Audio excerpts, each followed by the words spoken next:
अरे कि सब कर मनवा झूम उठल बा मनीष भैया के लाई के तजे तना रोइले बालू माई के उनका होई हिसाब पाई पाई के।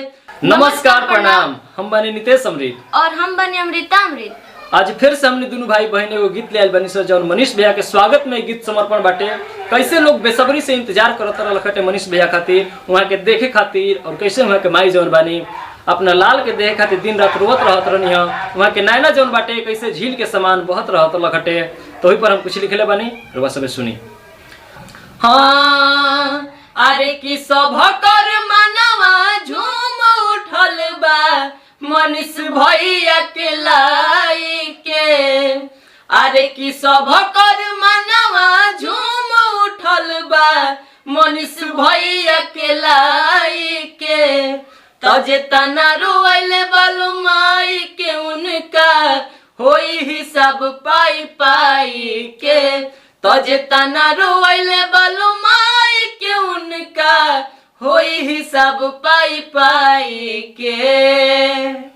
कि स्वागत में उनके सभे लगल रहे देखेला उनके नैना जगल रहे।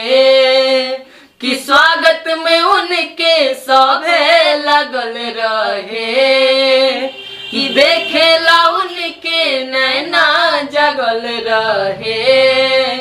अरे गरीब मजदूर के सहारावा आई गइले देखो अब घरवा कि अखिया बनल रहे झील के समनवा पोछले उआई के तजे तना रोइले बालू माई के उनका होई हिसाब पाई पाई के तजे तना रोइले बालू माई के उनका होई हिसाब पाई पाई के।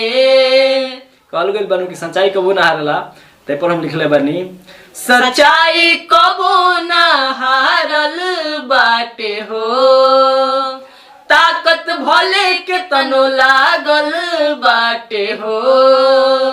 सच्चाई कबो ना हारल बाटे हो ताकत भले के तनो लागल बाटे हो। अरे कैला खलो बहुते कोशिशवा बाकी संगे रल माई के आशीषवा तो सबके बतैले सबके सुनैले ई भाई बहिन गाई के तजे तना रोइले बालू माई के उनका होई हिसाब पाई पाई के तजे तना रोइले बालू माई के उनका होई हिसाब पाई पाई के। रोवा लोग क्या लगता कि हिसाब पाई पाई के होई कि ना, कमेंट में जरूर बताए लोगी। गाना कैसा लगल यो कमेंट कर दी लोगी। जय हो।